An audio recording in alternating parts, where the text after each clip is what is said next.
एक बार एक सम्राट का पुराना वजीर मर गया। वजीर बहुत ही बुद्धिमान था, लेकिन अचानक ही उसकी मौत हो गई थी।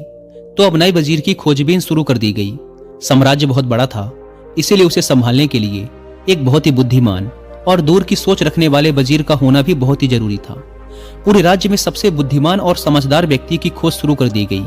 इसके लिए पूरे राज्य में तरह तरह की परीक्षाएं आयोजित की गई और पूरे राज्य भर से विभिन्न समझदार और विचारशील व्यक्तियों को छांटा गया और फिर आगे उनकी और भी मुश्किल परीक्षाएं ली गई और अंततः केवल 3 चुने हुए व्यक्तियों को राजधानी लाया गया ताकि सम्राट उनकी अंतिम परीक्षा ले सके। उन तीनों को राजमहल के एक कक्ष में ठहराया गया और सम्राट के द्वारा यह घोषणा कर दी गई कि कल इनकी अंतिम परीक्षा ली जाएगी और जो भी उत्तीर्ण होगा उसे राज्य का वजीर घोषित कर दिया जाएगा। लेकिन आश्चर्य की बात तो ये थी कि शाम होते होते पूरी राजधानी में ये बात फैल गई कि कल सम्राट कौन सी परीक्षा लेने वाला है। सारे नगर में इसकी चर्चाएं होने लगी। सम्राट एक बहुत ही अजीब परीक्षा लेना चाहता था। कल सुबह उन तीनों को महल के एक बड़े कक्ष में बंद कर दिया जाएगा और उस कक्ष के दरवाजे पर एक बड़ा सा ताला लगा दिया जाएगा। वह ताला उस राज्य के गणितज्ञों, कारीगरों और इंजीनियरों ने मिलकर बनाया था। उस ताले पर कोई चाबी नहीं लगती थी।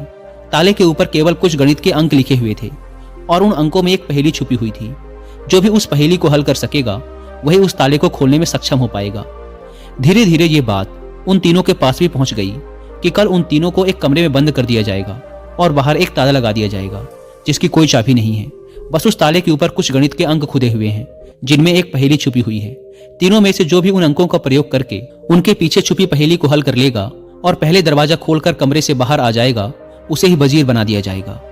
यह सुनते ही उन तीनों में से 2 तो बाजार की तरफ भागे और तालों से संबंधित गणित के विषय में जो भी किताबें मिल सकती थी वो सब ले आए और उनका अध्ययन करने लगे। लेकिन उनमें से जो तीसरा था वो सबसे अजीब था। वो ना तो कहीं गया, ना ही कोई किताब लाया और अंधेरा होते ही उड़कर सो गया। बाकी 2 ने सोचा कि शायद डर के मारे इसने परीक्षा में ना बैठने का निर्णय कर लिया है या शायद इसे भरोसा नहीं है कि जो खबर उड़ी है वो सही है। लेकिन फिर भी उन्होंने कोई भी मौका छोड़ना ठीक न समझा, क्योंकि ये पूरी जिंदगी में सिर्फ एक बार मिलने वाला मौका था। वो रात भर किताबें पढ़ते रहे। तालों के विज्ञान से संबंधित जो भी साहित्य उन्हें मिला वो सब उन्होंने पढ़ डाला। सुबह हुई तो वो तीसरा व्यक्ति सोकर उठा और उन तीनों को सम्राट के समक्ष प्रस्तुत किया गया। वहां उन्हें पता चला कि जो अफवाह उड़ी थी वो सत्य थी। उन तीनों को एक बड़े से कक्ष के अंदर बंद कर दिया गया। उसके बाहर एक ताला लगा दिया गया जिसके ऊपर कुछ गणित के अंक खुदे हुए थे। सम्राट ने कहा, तुम तीनों में से जो भी इन अंकों में छुपी पहेली को हल कर लेगा वही दरवाजा खोल पाएगा और जो दरवाजा खोलकर सबसे पहले मेरे पास आएगा मैं उसे अपना वजीर बना लूंगा। मैं तुम तीनों का बाहर इंतजार करता हूं। इतना कहकर सम्राट वहां से चला गया। वो 2 व्यक्ति जिन्होंने रात भर पढ़ाई की थी अपने वस्त्रों में कुछ किताबें छिपाकर ले आए थे। दरवाजा बंद होते ही उन्होंने वो किताबें बाहर निकाली और ताले पर लिखे नंबरों को एक कागज पर लिखकर उनके हल खोजने शुरू कर दिए। लेकिन जो वो तीसरा व्यक्ति था उसने कुछ ना किया। वह अपनी आंखें बंद करके कमरे के एक कोने पर शांति से बैठ गया।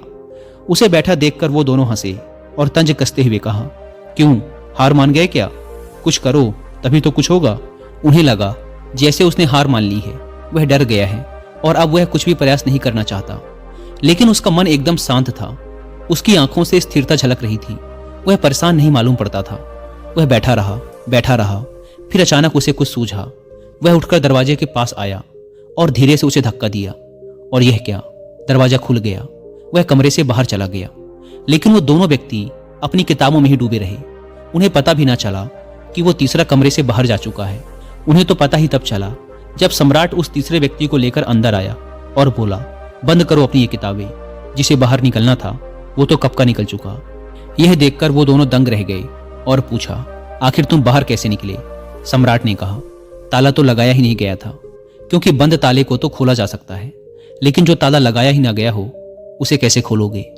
ये आदमी तुम तीनों में सबसे ज्यादा समझदार है, क्योंकि इसने समझदारी का पहला परिचय दिया।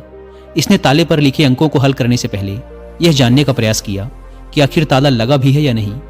वही आदमी असल में सबसे ज्यादा समझदार है जो किसी भी समस्या को हल करने से पहले यह देख ले कि जिसे वो हल करने जा रहा है वो असल में समस्या है भी या नहीं। तो यह आदमी हमारे राज्य का सबसे समझदार व्यक्ति है। हम इसे अपना वजीर नियुक्त करते हैं। तो दोस्तों, इस कहानी से सीखने वाली बात यही है कि जब भी हमें लगे कि हमारे सामने कोई बड़ी समस्या है तो जल्दबाजी में घबराकर उस समस्या का समाधान खोजने की बजाय हमें ठंडे दिमाग से ये सोचना चाहिए कि जिसे मैं समस्या समझ रहा हूँ वो असल में समस्या है भी या नहीं, यह असल समस्या कुछ और ही है जो अभी मुझे दिखाई नहीं दे रही।